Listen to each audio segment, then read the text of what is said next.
Ini adalah video terakhir Anak Basket Channel di tahun 2021 ini. Kalau kemarin gue udah menentukan top 5 sepatu basket under 1,5 juta tahun 2021 versi Anak Basket Channel, maka di video ini gue akan menentukan top 5 sepatu basket under 1 juta tahun 2021 versi Anak Basket Channel.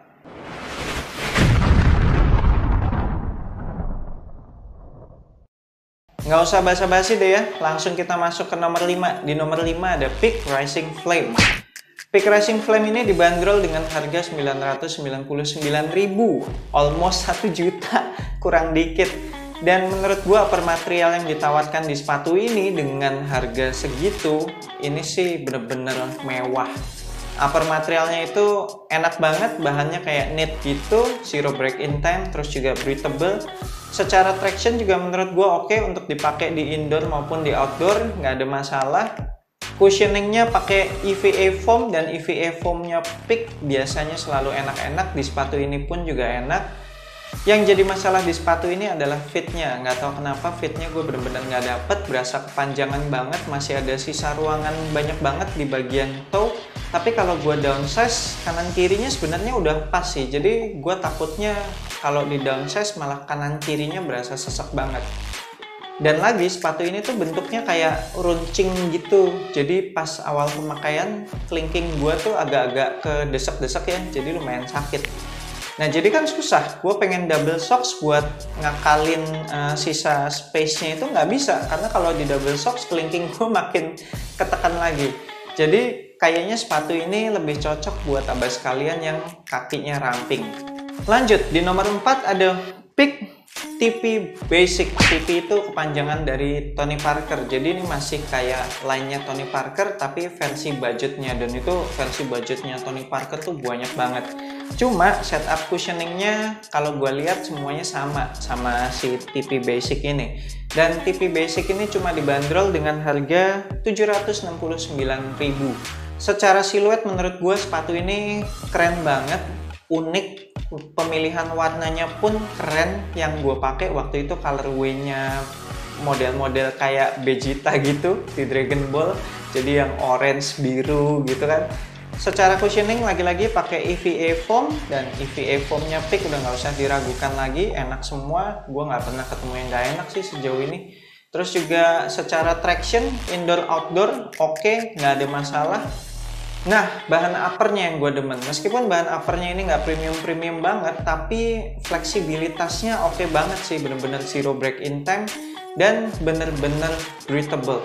Cuma yang jadi masalah di sepatu ini adalah bagian supportnya, terutama support bagian lateral.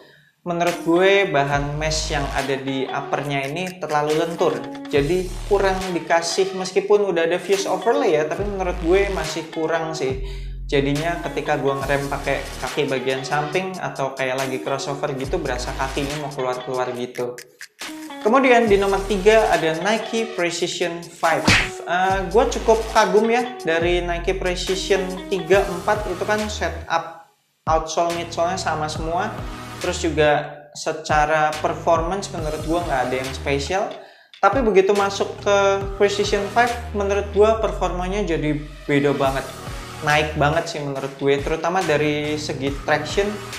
Itu menurut gue tractionnya the best sih. Buat indoor maupun outdoor sama sekali nggak pernah slip-slip. Padahal gue main di lapangan outdoor yang berdebu juga, tapi tractionnya benar-benar bekerja dengan sangat amat baik. Jadi memang nilai plusnya dari Nike Precision 5 ini adalah di bagian traction. Secara cushioning itu cuma pakai Phylon midsole biasa, nothing special. Tapi jujur Phylon midsole yang ada di sepatu Nike Precision 5 ini lebih baik daripada yang ada di Nike Fly by Mid. Kalau abas kalian pernah lihat video performance review gue yang Nike Fly by Mid, itu Phylon midsole-nya lebih keras. Tapi tetap secara impact protection menurut gue masih kurang, tapi secara responsifnya menurut gue masih enak banget. Force feel juga dapet banget, jadi buat main cepat, buat main gocek-gocek sangat amat cocok. Fit and lockdown-nya juga menurut gue asik banget, kakinya kayak nggak pernah berasa mau lepas-lepas dari sepatu, nggak ada masalah heel slip sama sekali. Dengan harga 999.000 retail price, menurut gua sepatu ini masih worth it banget lah, sesuai sama harganya. Berikutnya di nomor 2 ada Peak Lightning Tai Chi. Peak Lightning Tai Chi ini menurut gua harganya kemurahan sih, cuma 849.000. Abas kalian udah dapat cushioning yang mewah banget, yaitu cushioning Tai Chi. Cushioning Tai Chi ini tadinya ditaruh di sepatu-sepatu basket pemain signature kayak Lou Williams gitu. Tapi tiba-tiba entah gimana Peak memutuskan ya udahlah di semua sepatu basket aja gue kasih cushioning Tai Chi kan. Gila loh.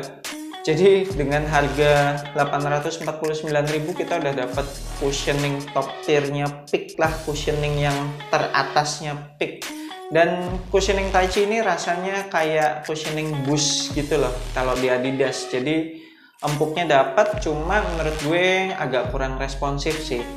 Jadi bouncy-nya sedikit banget.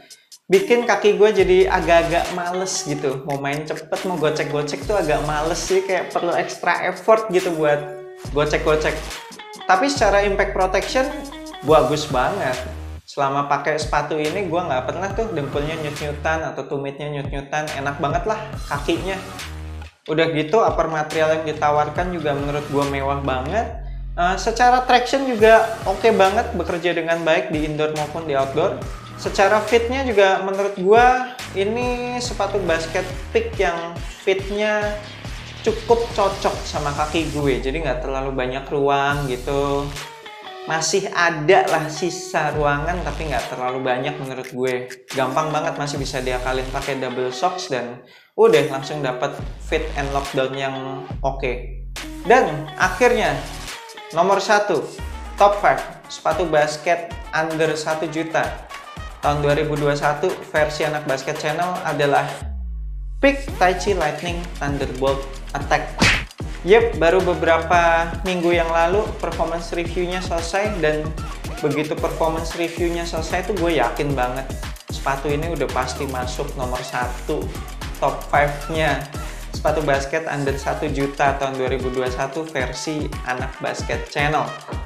Dibanderol dengan harga 999.000, sepatu ini menawarkan cushioning Tai Chi juga, tapi bedanya cushioning Tai Chi-nya dibikin bertumpuk sama EVA foam.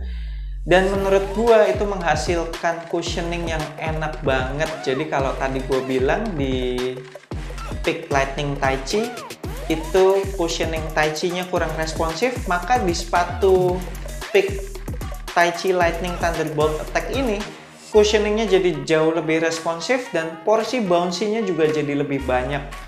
Memang kekurangannya dari cushioning yang dibikin bertumpuk ini, court feel-nya jadi kurang dapat, berasa agak tinggi dari tanah. Tapi menurut gue tingginya nggak parah-parah banget. Buat gue yang masih main gocek-gocek aja, menurut gue sih masih oke sih pakai sepatu itu. Abas kalian bisa cek di video performance reviewnya, gue masih dengan leluasa kok gocek-gocek pakai sepatu itu, nggak yang terus jadi lambat.